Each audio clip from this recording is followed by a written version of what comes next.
дуруд сомиёни азиз, пешниҳоди шумо аудио спектакл аз рӯи асари одатҳои шаҳрӣ Ҷумъа Қуддус дар иҷрои ҳунармандони театри давлатии драмаи мусиқӣ ба номи Туҳфа Фозиловаи шаҳри Конибодом.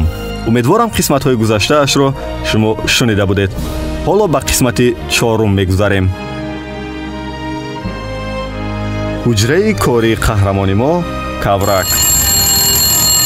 алло, ин ман дадеш. ваъдагӣ чӣ шуд? медони занак, ҳеҷ чизро намедонам ва донистан ҳам намехоҳам. бегоҳӣ бе 400 сум пул ба хона наоед. тамом ва салом. охир азизро наёфтам. вай дар командировка. лахта, ман ба азиз пазизатон кор надорам. хош, имро ҳам пурсидам. пули нақд надорам гуфт. шумо чӣ хел мардак? ман намегӯям ки шумо аз ягон кас қарз гиред. худатон ёбед. шумо ҳам мардак. чаро азизу ҳошим ёфта метавонистанду шумо не? занак, кори онҳо дигар, кори ман дигар. ҳой мардак, ҷоғи маро насасонед. нашавад шумо ҳам коратонро дигар кунед. боз ҳам нашавад гадоӣ кунед, вале то бегоҳ гуфтаи маро иҷро кунед.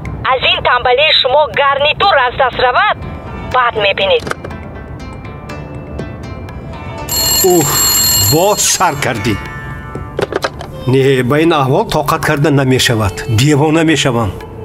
не занак, не, ман ба ту бубахшед Каврак Камолович, ба шумо чӣ шуд? мебахшед, ман хато кардам. ҳеҷ гап не бародари азиз, барои мо ҳар сухани шумо баробари тилло қимат. овозатон шиносу? ҳеҷ гап не. худамон ҳам имрӯз шинос мешавем. ягон хизмат буд? шумо бепарво бошед. мо одамҳои боваринок, решаамон ҳам мустаҳкам. аслан хизмати шумо ҳамин тавр як восита барои шиносшавист. мо одамҳои одамдӯст мехоҳем ёру дӯстонамон зиёд бошанд. лутфи шумо аз ҳад зиёд аст. ман шуморо ҳафтаи гузашта дар маҷлис дида будам. ситораатон маъқул шуд. барои мо саломатии шумо дар кор, бародари азиз. раҳмат, саломат бошед, раҳмат. хуш ки бошад, аз дӯстии мо шумо хафа намемонед. мо имрӯз як одамчаи худамонро назди шумо равон мекунем ва як рӯйхатша мебарад. ҳарчи аз дастатон ояд ёрӣ диҳед. алло, гӯшам ба шумо. чаро ҷавоб намедиҳед? илтимос не нагӯед. албатта ин қарз дар қиёмат намемонад. аз нуги хамир фатир гуфта одами мо имрӯз ба шумо 500 медиҳад. ин ҳамин тавр барои шиносоӣ. шумо медонед чӣ гуфта истодаед? шумо бародарҷон натарсед. мо аз он одамҳои шумо бегуфтагӣ не. воқеан шуморо саросема намекунам. фикр кунед, ман боз занг мезанам. агар дар назратон ягон одами ғайр бошад, маънидорона як сулфа кунед, мефаҳмам. хуш бошед бародар.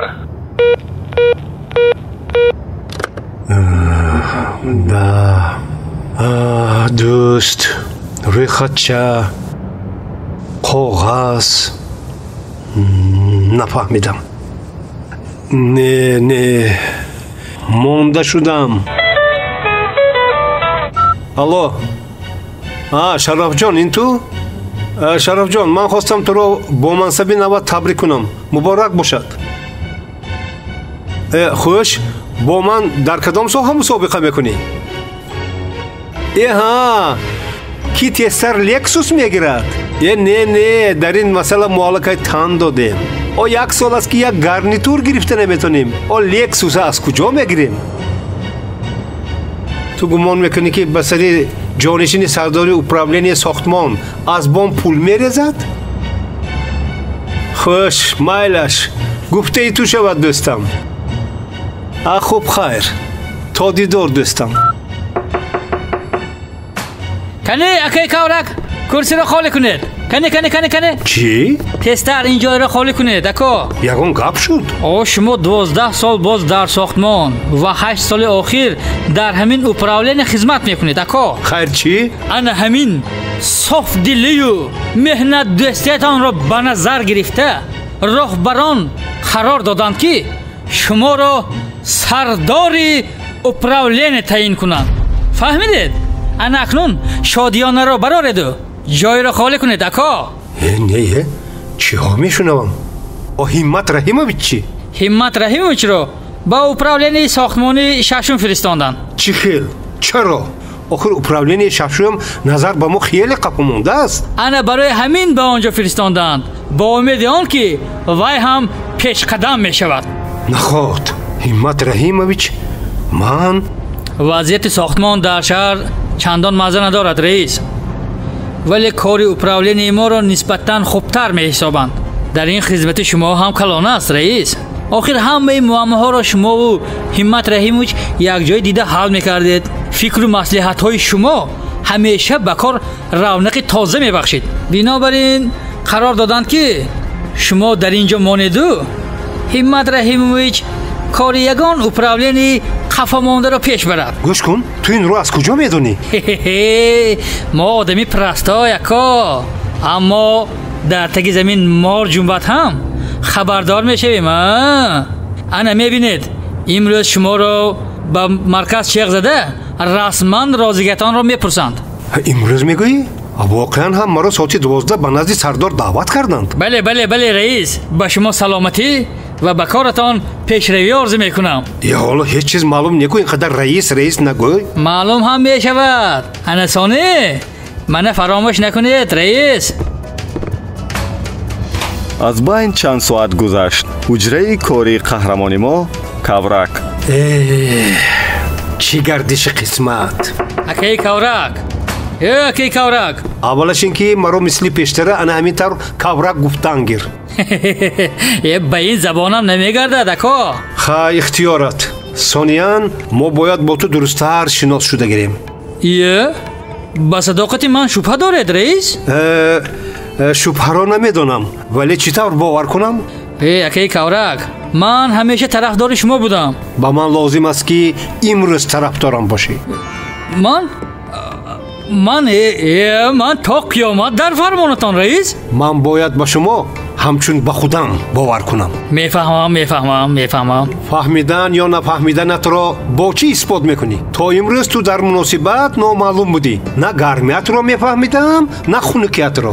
раисҷон, ҳамеша ман мекӯшам ки ҳамеша мекӯшӣ. дар маҷлиси шаҳрӣ ҳам кӯшида будӣ ки ба ман огоҳӣ диҳанд. кай раис? 2 сол пеш. рост. раис, агар пешдаздӣ карда огоҳӣ диҳед намегуфтам, ҷазои вазнинтаре медоданд. ин ҳам ту дар омади гап. мана раис, инаш коғаз ҳуҷҷат таърихи 8 сола дорад. ин чӣ ҳуҷҷат аст? справка дар бораи 2 кӯб тахта гирифтани шумо раис. заб чиз будааст. ин ҳамон справкаест ки ба хушбахтии шумо гум шуд ва шумо пас аз коратон баромада эътироз кардед ки барои 10 кӯб ҳуҷҷат тахт кардед. намедонам. ман медонам, ман ако, вале 8 сол боз хомӯшам ва акнун фурсаташ омад ки онро бо тантана ба шумо супорам. раисҷон, ман аллакай ҷазоямро гирифтам. раис, агар ин коғазро медиданд, ҷазо дигар хелтар мешуд. таҳдид мекунӣ? не раис, ман фақат садоқатамро исбот карданиям. дар ин хусус тамоман фаромӯш карда будам. тасодуфан ба хотирам омад. ана ҳозир коғазро медаронам. бубахшед ки озор додам ако. имрӯз шумоед. дигар ҳеҷ фикрро ба калатон роҳ надиҳед. шумо акнун бояд дар ҳақиқат шумо шавед. чӣ хел? чӣ хеле ки ба шумо бори ин сардорон зарур аст ако. мебахшед устод, мумкин? марҳамат рустамҷон. аввалаш табрик Каврак Камолович. раҳмат додарам.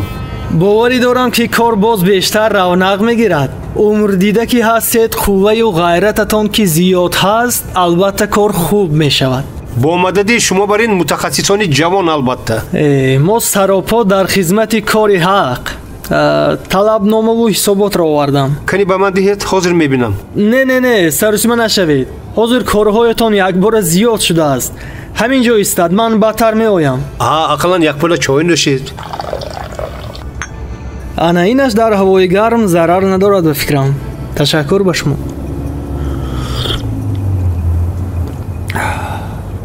хайр набошад, то дидор. ман боз меоям.